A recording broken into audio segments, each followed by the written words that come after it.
They post about us. I'm against abortion. Let's kill her children, we'll see how she likes it then. It's against the nature of God. So very often they're very anxious. At one point I lost count as well of how much blood I was losing.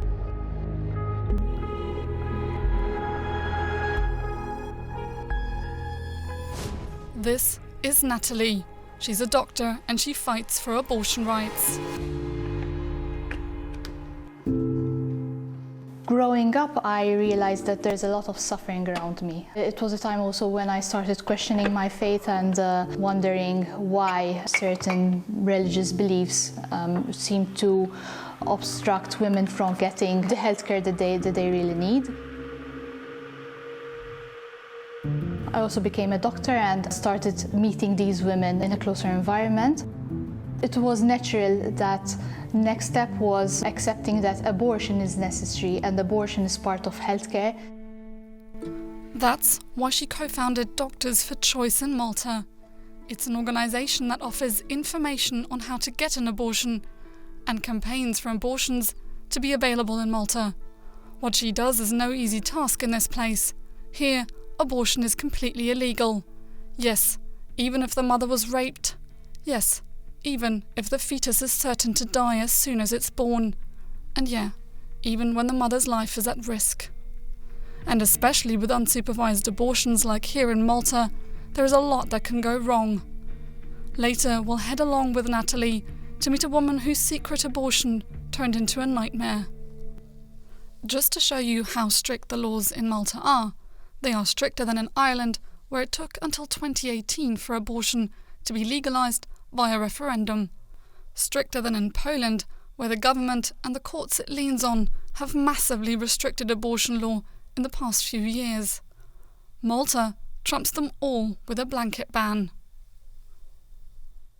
A woman who has an abortion is liable for up to 3 years of imprisonment, and anyone helping her can be jailed for 4 years. So Doctors for Choice are careful to stay out of legal hot water. They can never help women to access abortion, but what Natalie and her colleagues can do is provide information. They tell women there's 2 options. One is ordering pills online to induce a medical abortion at home. The other is flying abroad to a clinic in the UK, the Netherlands or elsewhere. Some even offer packages: flight plus hotel plus abortion.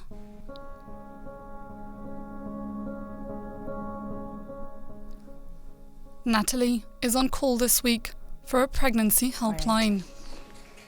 We receive messages on our chat function. We can offer advice about what they need. Hi, I wish to order the abortion pill. However, I cannot have it delivered to my house, as I still live with my parents and do not wish for them to find out. What can I do? I'm using a dummy account to protect my privacy. I'm very scared for the outcome. They ask us if we can provide the pills. We don't have pills. But we provide information on how they can access the site and how they can order the pills online. That's all we can do. Requests for help aren't the only messages Natalie receives. Online is a torrent of violent abuse. You should be burnt alive. You should be ashamed of showing your faces. Should they rename their caption to Murderers for Choice? I suggest first try to kill yourselves before you kill innocent unborn babies. Butchers. We couldn't help wondering if this violent language could turn physical. They've put up our photos saying, these are the doctors who are promoting abortion. Don't go to them, they are butchers, they are murderers. Someone had said, let's kill her children, we'll see how she likes it then. They were referring to me. So that, does make me worried for the safety of my children and my family. We have reported these comments to the police, but we haven't heard from them.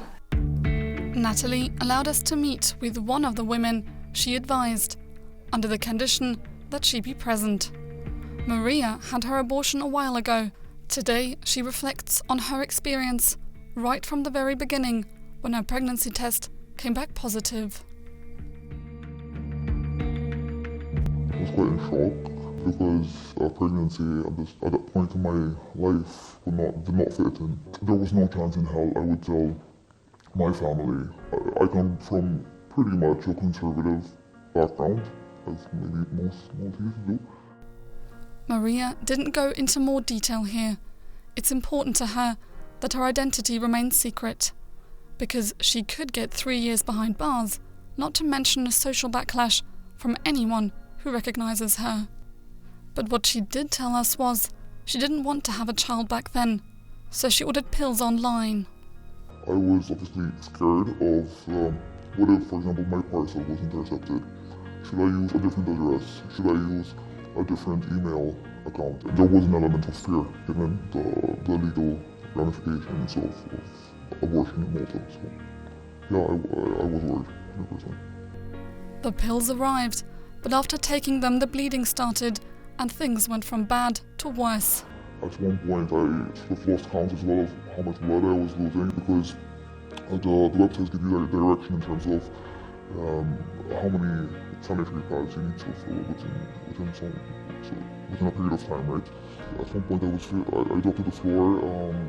My hearing was affected for some reason, and I was like, I thought to myself, is this going okay? Because I wasn't even sure, you know. And at that point, I was scared. I was like, oh fuck. I knew as a backup plan, I could go to the hospital and say it was a miscarriage. In the end, Maria recovered, but the psychological effects didn't fade so quickly. The panic Maria had to go through isn't unusual for women Natalie talks to. I feel angry that women who need to go through an abortion have to go through it alone. The advice is that they have someone they trust with them when they have a medical abortion. However, if something goes wrong, they can't really pick up the phone and speak to their own GP and discuss their symptoms, because they're scared that their own doctor would report them. There are no official statistics on abortion in Malta, but Doctors for Choice estimates that the number of female residents in Malta who have an abortion is at least 300 a year. Demand for pills jumped massively during the pandemic. Suddenly, borders were closed, and women couldn't fly out of Malta to access surgical abortion elsewhere. What Natalie tries to do is bring about change. She and her colleagues at Doctors for Choice regularly put up stalls in the Maltese capital to talk openly about taboos. In a country where pro-choice views are almost fanatically crushed, it's a bold thing to do. Sometimes we do have some hostile people, some who stop and shout at us. You shouldn't be doing this, you're doctors, you should be in favor of life. Just being at the stall can put Natalie at risk. But with a camera crew behind her today, most Maltese people passing by seem reluctant to speak out. What if a woman gets raped? Maybe it's not their fault, or even if it was, it's not their business, it's their body, so it's their choice. I think that everybody has the right to choose for their own body. I'm against abortion because it's against the nature of God. Doing abortion is killing something, killing a living thing, so I'm against it. Thank you. Many people we've spoken to here talk about the tradition, the values and the conservatism of the Maltese people. Natalie's explanation for all this lies in what's maybe the most important institution in her country. I think it all boils down from religion, really, because the Roman Catholic Church in Malta has lots of influence. We've had prominent politicians saying abortion will never be legalized in Malta and we shouldn't even discuss it.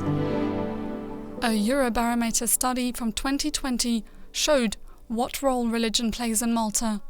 Almost 60% of the Maltese population said religion was important to them. With this percentage, Malta is among the top 5 most religious countries in the EU. The average among the member states is more than 20% lower. Natalie moves on the edge of illegality. She puts her own safety and the safety of her friends and family at risk in order to protect women. I believe in this cause and I hold women's rights very close to heart. And because of that, it drives me to try and change the the society I'm living in. Makes me want to work harder, and when I find that I've provided some support in any way, it makes me feel that what I'm doing is worthwhile.